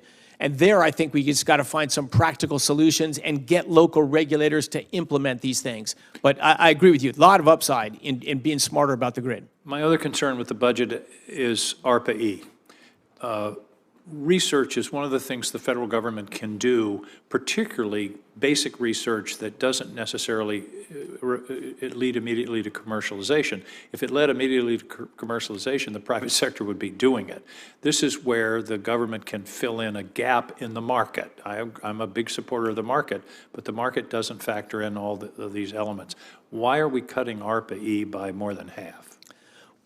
That's a great question. And look, I share an interest in basic science, the national labs, nuclear physics. There's a lot of stuff. If the government doesn't do it, no one will do it. And you, of all people, know that fracking came out of support by the Department of Education. The Department of Energy. And so, yeah, there's discussions about ARPA-E, what the right thing to do. I know in the previous Trump administration, it was zeroed out entirely. Rest assured, we want to keep ARPA-E. We will keep ARPA-E, and it'll be at a reasonable level. But it had grown fast and wild, and it backed a number of great projects, and maybe a lot of more politically motivated, not technically motivated projects. So it's going to be sizable and meaningful. Given the demand that we're going to have for energy, it seems to me that research and new technologies are going to be critical to meeting that demand, and I hope that you will maintain the level of support that's required by the demand, if you will. I agree with your point entirely. Thank you, Mr. Secretary. Thank you, Senator. Senator Hoeven. Thank you, Mr. Chair. Secretary, good to see you again. Appreciate all your good work. Hope you're enjoying it. Great to have you in the slot. I'm going to start on a shared experience, and it actually relates to something that Senator King just mentioned, and that's the Bakken and the shale. And we actually shared that experience during the period we went through, in the, say, 2000 2010 era where we cracked the code on the Bakken and the shale play. I was in the governor's office and worked on policy to help create a good environment so that entrepreneurs like you and the companies you created could get that done. You did.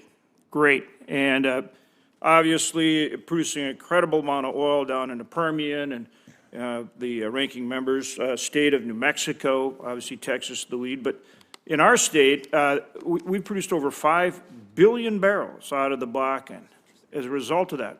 A lot of energy we don't have to get from foreign sources and adversaries, right? Yes. But we need to essentially now we need to do it again. We need to crack the code again.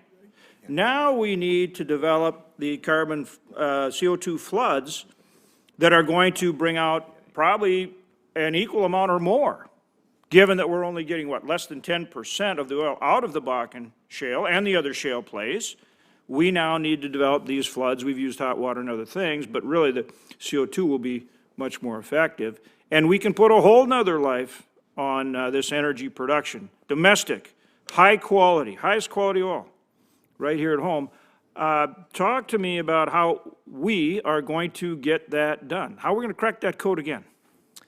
Yeah, great question. So there is research, in private industry on this, and there's research at the Department of Energy. And in fact, the guy I picked to lead the Fossil Energy Office, which will be renamed the Hydrocarbon Office. I really don't like some of the names we've got in the department.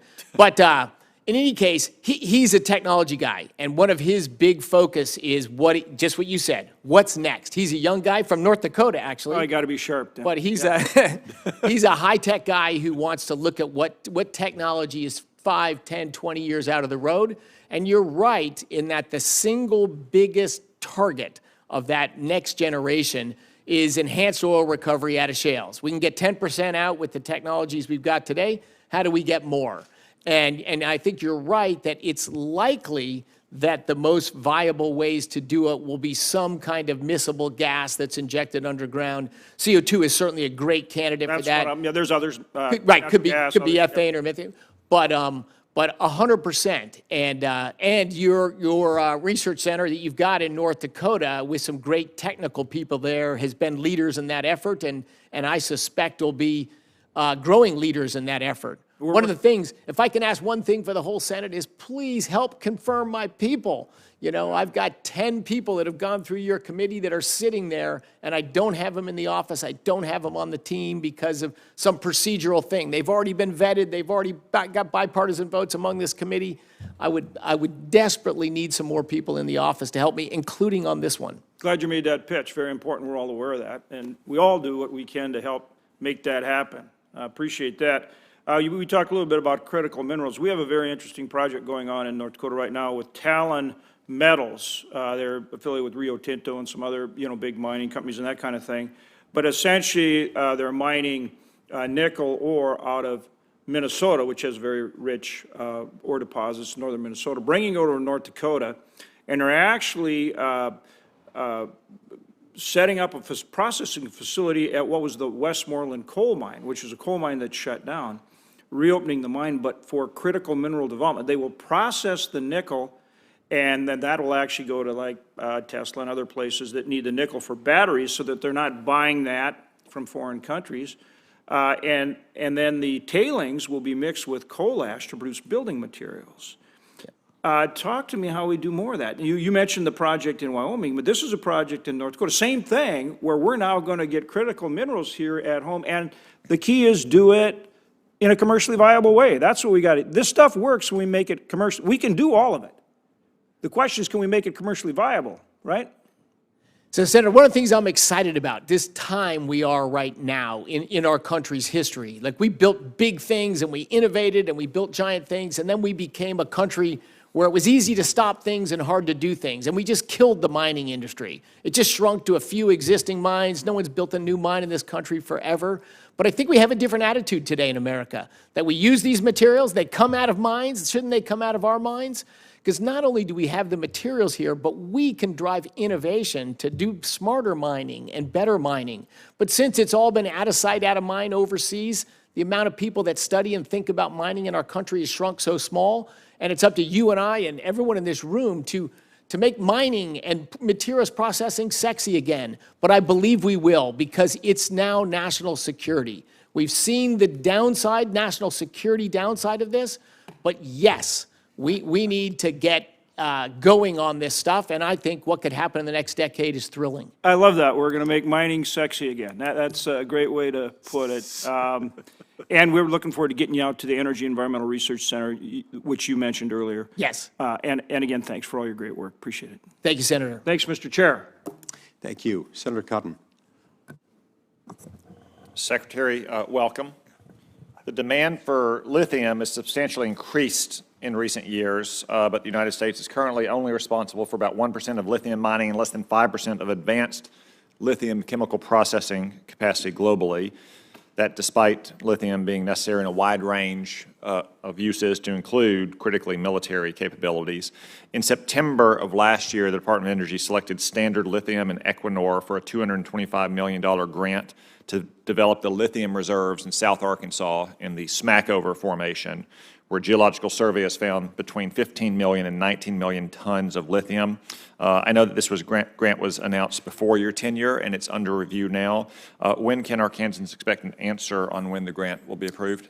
I think all the sizable projects will be done this summer. You know, we're in middle of June now. By the end of August, for sure, maybe much sooner than that. And Senator, it is frustrating, I'm sure, for people on the other side. We continue to fund existing projects, but given the track record of what happened when we walked in the door, which is pretty alarming, and the more I've dug into it, the more alarming it is. You probably heard me say before, $90 billion, lent after Election Day and before inauguration, over double the previous 15 years. $25 billion of that in the last 2 days. So in any case, there's a lot of crazy stuff, like a piece of paper. There was a project that got funded for $2.5 million, and then right at the end of the administration, with a sheet that said justification for increase, there was nothing on it. Its funding went from over $2 million, a little over $2 million to over $200 million. So we want to be careful with the American taxpayer monies, with monies you've allocated, that these projects are responsible, incredible, and thoughtful, and they're going to lead to some good results. You talk about a very exciting one. It's hard to build mines in America. Heck, we can get lithium out of brines, out of boreholes and salt. So very exciting, very keen. We will be on that, and look, let's be talking about it. But we will sort that out this summer. And we understand that there were a lot of inappropriate actions in the lame duck period, up to, as you say, the very last day. Projects being funded that frankly never should have been funded. But obviously, I think this is one of the critical projects that should be funded, lithium being so vital for almost every walk of modern life, and now being one of those things that's in dispute with trade negotiations with China. I want to turn to another topic we've discussed in the past, Mr. Secretary, that's security at our national labs. I've introduced legislation with Chairman Lee and some of my other colleagues that would ban foreign scientists from adversarial countries like Russia and China and Iran. You, I know, are conducting a review of security policies at our 17 national labs. When do you expect the review to be completed? I mean, it is an ongoing process. And every time I see the lab directors, I saw half of them in Alaska. I saw all of them a week ago. I've been to half of the labs now, and I'll get to the other half. So it's a real topic, and it's a balance. It is a balance. Do we want, Chinese nationals in our weapons research or in our critical economic new breakthrough stuff? No, we don't. No, we don't. But we have, of course, projects. I have approved 3 Chinese foreign nationals to work on stuff because they have very unique expertise. It's not sensitive stuff. And if we don't use, a specific person, there were hundreds of potentials. So we've shrunk that down dramatically small, because you raise a very real concern. I've stressed it to the lab directors. I think they get it too. So we have like a matrix approach, and we're trying to balance not stopping scientific research, but erring on the side of caution, that we have, these are national jewels and national gems, and clearly these countries of concern have clearly shown zero scruples to steal everything we have. And speaking of caution, have you identified any urgent vulnerabilities that have needed to be patched before your review is complete? We have... You know what? Let me stop you. If you'd like to respond to me through other channels, it's fine. Yeah, let's I'll just say it's a real issue. It's a real issue. Are there any Iranian scientists in any of our labs as of right now? Not that I'm aware of. Okay. I hope your lab directors hear that. All right, I'll yield back the rest of my time. Thank you. Thanks, Senator. Thank you, Senator. Okay, we've now completed round 1. If there's interest in doing a round 2, we do need to be out of here by about noon. So what I'm going to propose is that we try to keep our, in the second round, let's try to keep them shorter. In fact, why don't we let each of the Democrats who were, you're finished? Okay. Senator Heinrich, why don't we go to you next and try to, each of us doing it round 2, let's try to keep it to a question or 2 so that we can make sure we're finished by noon, if that's all right. Thank you. Secretary, in New Mexico, we've got a couple of projects, a geothermal project, and I appreciate your enthusiasm for advanced geothermal, also a grid reliability project. They've both been in the Loan Program Office pipeline for a very long time, and over the course of the last 6 months, the back and forth communication has gone away. And so I would just ask you if you would commit to sort of making sure that your Loan Program Office re-engages with those 2 projects. Yes, yes, indeed, Senator. Thank you. I want to ask you a little bit more about this review board process because you described it as a business review, as professional, not political, but your own attorneys briefed my staff yesterday and said that there were political appointees on those review boards. Is that the case or is that not the case? Oh, it's absolutely the case. So my understanding is that in previous administrations, these kinds of reviews have been done by career staff. If it's a business review, why do we have political appointees on these review boards? It's a hybrid of the two. I'm pretty confident it was that way before. I don't think the careers would have shoveled out $25 billion in the last 2 days before inauguration. That's not For something. example, in the loan program office, there were no politicals on the review board. The final sign-off comes from a political appointee, but prior to that, the actual review committee did not have politicals. So I'm wondering, if we want to do this in a professional way, why are we putting politicals on these review boards? Why not save that for the final process and let the professionals do their job? Senator, I'm highly confident the decision-making process now is vastly more professional and vastly less political than it was in the previous administration.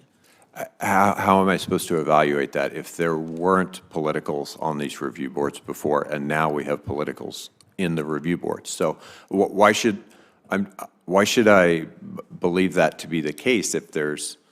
Why not let the professionals in your department, and you have some of the best in the entire world, do their job, and then you can make a political decision? Because the political appointees that are in it are people I chose. They're business leaders, they're entrepreneurs, they're on the political team we came in, but their job is to evaluate the math, the financial statements, go back and forth with questions. They're playing a business role. And if you look at, and we should have a lunch. We should have a lunch, and you should see how we do things today, and I can show you how things were done before. The change in professionalism and not political professional business evaluation is dramatic. I'm going to wrap up my questions here, and I look forward to having lunch with you. I do want to point out, I made a mistake earlier. I cited my cost of retail electricity incorrectly. It was not 12 cents a kilowatt hour. It was 10.8. And that is with 35% solar, 15% wind, 15% battery storage, and only 5% coal, 23% gas. So Are those capacity or produced energy numbers? those are capacity numbers. Yeah. Yeah, that my utility provided to me when I asked. So that's the retail price for like an individual at their home. So if they're able to do that at 10.8 cents a kilowatt hour, or even 11 or 12, well below the national average, something's not adding up here.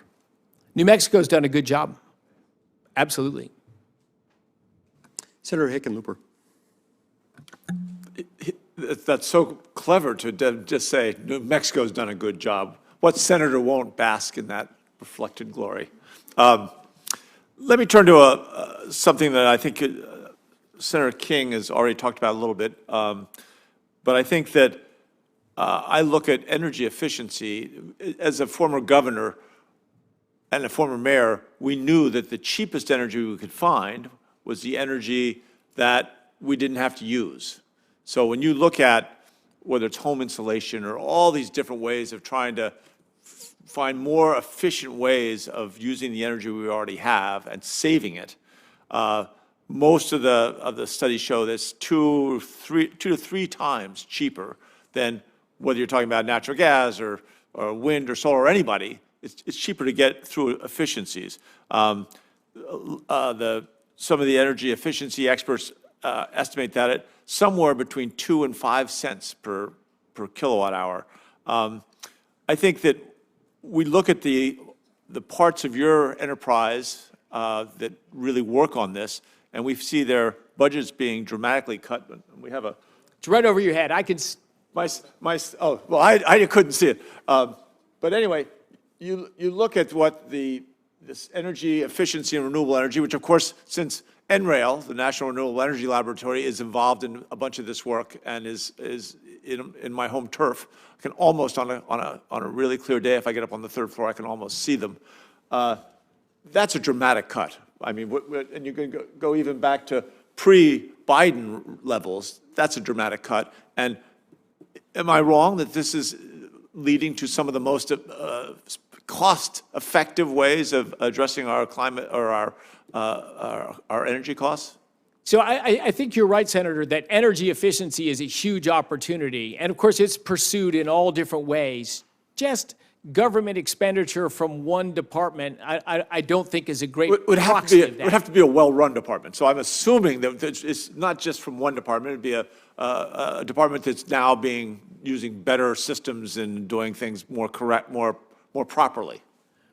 We are. We've gone from, 10 computer systems down to 1. And so, yeah, we're doing everything we can to run the department more like a business and refocus it a little bit as well.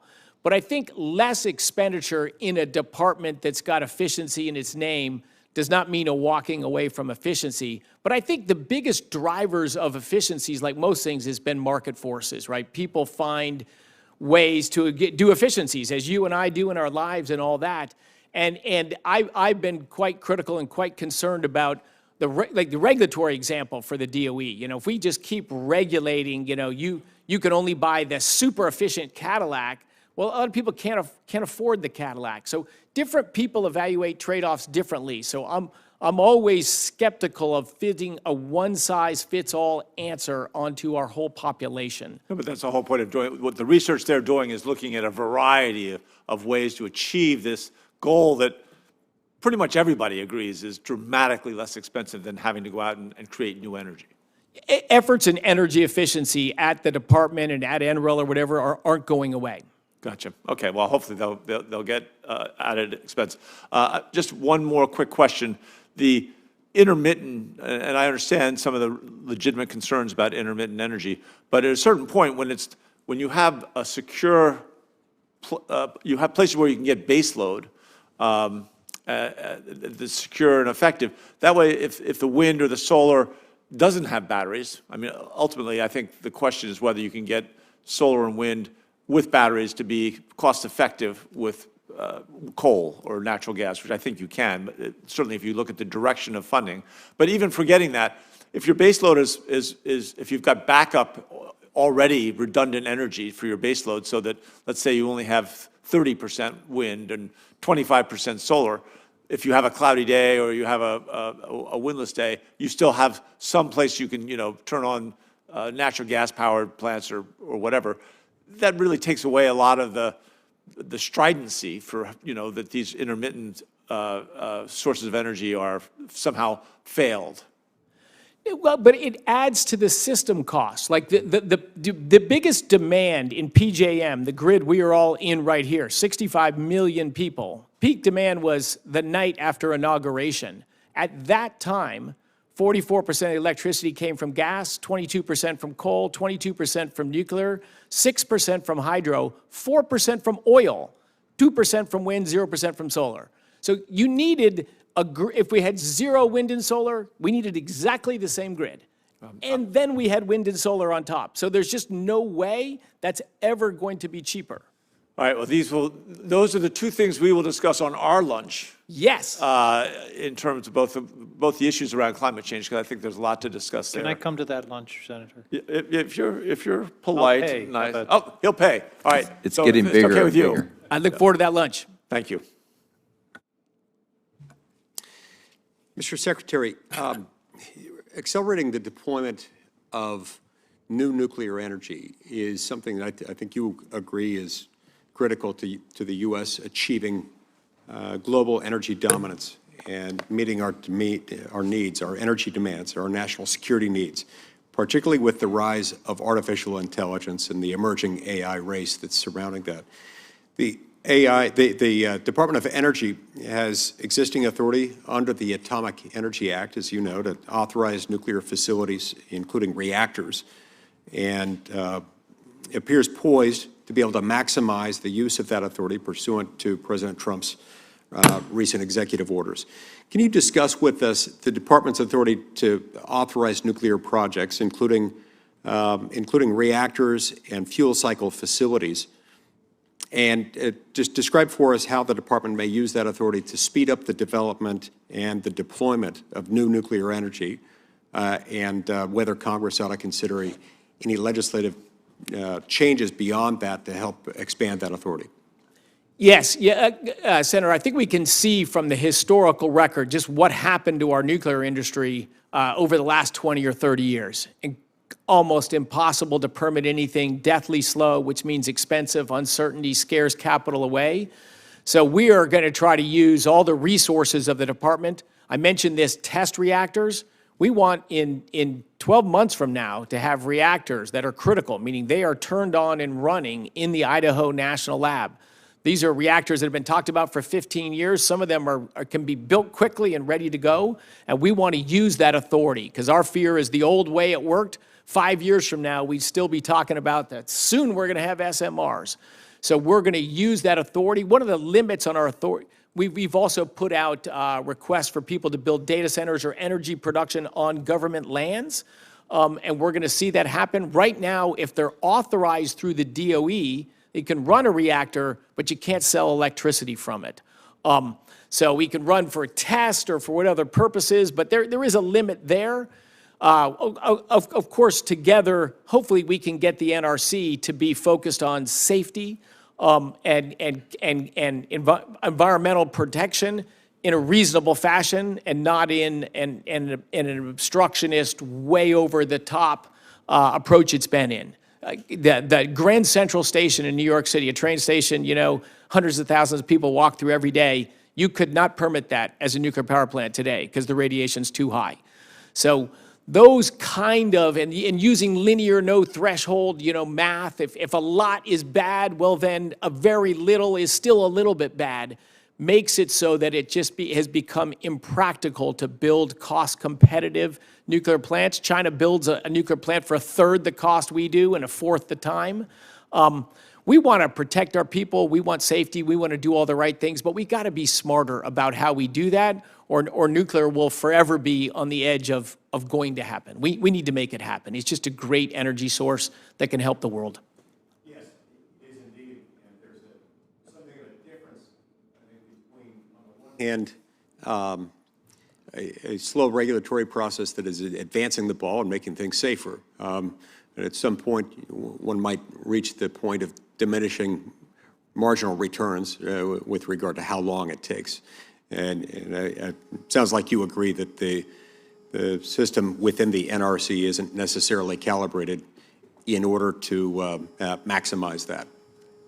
Yes, and I've got to say, I think a lot of the presidential actions, executive orders that are messaging and changing some regulations, and stuff in the One Beautiful Bill are aimed at how do we unleash American energy, how do we get less regulation, more ability to permit stuff and to move ahead with stuff, and spend less money on industrial subsidies that have been unhelpful to our electricity costs, unhelpful to our grid, and it's just dollars we don't have. Yeah. Okay, that concludes today's hearing.